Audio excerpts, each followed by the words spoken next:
그건 청의 기습 전술도 관련돼 있고 또한 그리고 이제 조선의 어떤 방어 전략하고 밀접한 관련을 가지고 있습니다.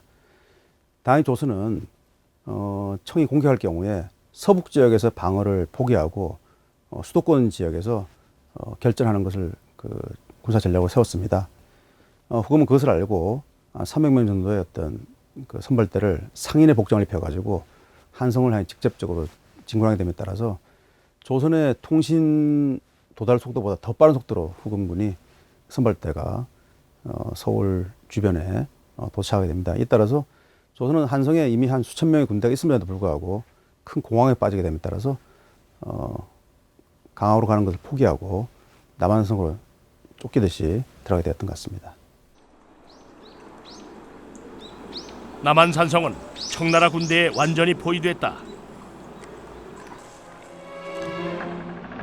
그렇게 고립무원 47일간의 항전이 시작된 것이다.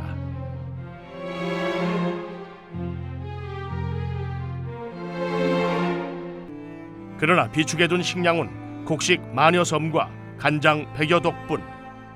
최소한의 식량을 배급한다 해도 50여일 남짓 버틸 수 있는 양이었다.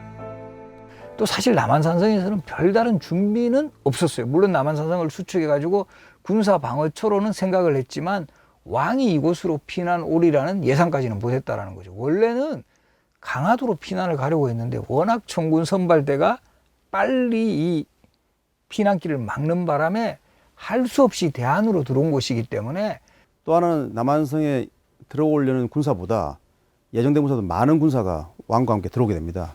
예를 들면 훈련도감 군대라든지 어영청 군대라든지 그럼에 따라서 수용 인원 자체가 좀 많았던. 고립된 산성에 대한 불안감 때문이었을까?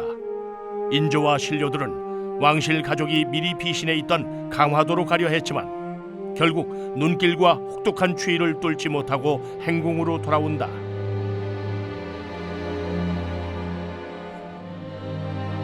유난히 매서운 겨울이었다. 초기 조선군은 맹렬히 저항했다. 청군을 선제 공격하여 크고 작은 전과를 올렸다. 전과에 비해 조선군의 피해는 미미했다. 전세는 조선군에게로 급격히 기우는 듯했다.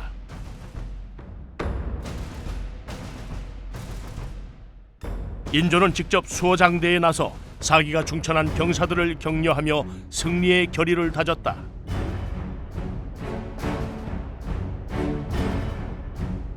그러나 거기까지였다. 가장 큰 문제는 역시 군량이었다.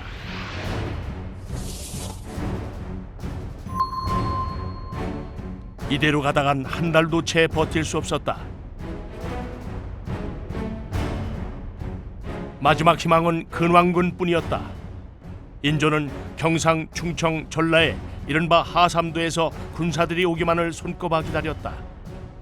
청군은 그 당시에는 이미 그 몽골 세력과 아우른 입장에서 그 당시 그 조선과의 전쟁에 동원한 군사력이 약 10여만이 넘습니다. 예를 들면 그 청태종이 이끄는 본드만 해도 약 5만 4천여 명에 달할 정도로 대규모 군사력을 가지고 있습니다. 이에 비해 조선은 이제 그 약 10여만 정도 되는 군사를 가지고 있습니다만 뭐 각지에 흩어져 있었고 상당히 많은 군사력이 남쪽에 또 남아 있습니다. 각도에서 올라온 근왕군들은 남한산성에 진입하기 위해 청군과 격렬한 전투를 벌였다. 그러나 결과는 참담했다. 특히 쌍령 전투에선 만여 명의 병사들이 몰살당하는 참극이 빚어졌다. 청군은 산성의 주요 통로를 봉쇄해 조선군을 고립시켰다. 시간을 끌수록 전황은 조선군의 불리한 방향으로 치닫고 있었다. 하늘마저 조선군을 돕지 않았다. 병자록은 당시의 참상을 이렇게 전한다. 비가 줄기차게 쏟아졌다. 성을 지키는 병사들 모두 비에 젖어 얼어 죽는 사람이 생겨났다.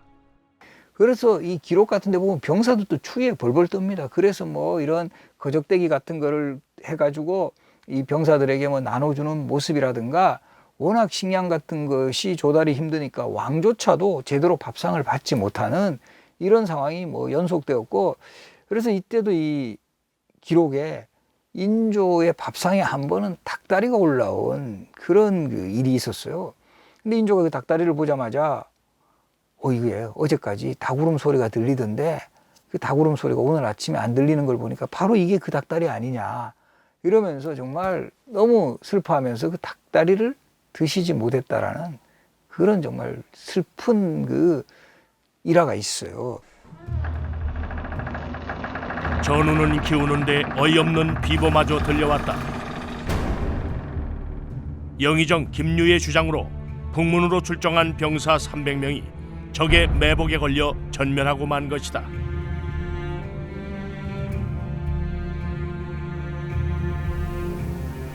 훗날 정조는 북문에 전승문이라는 이름을 붙이는데 이는 이 안타까운 죽음을 교훈 삼아 다시는 전쟁에서 지지 말자는 뜻이 담긴 것이었다.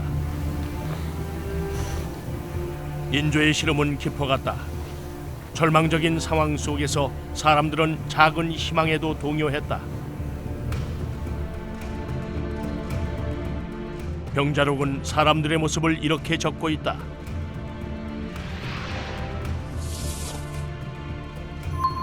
행궁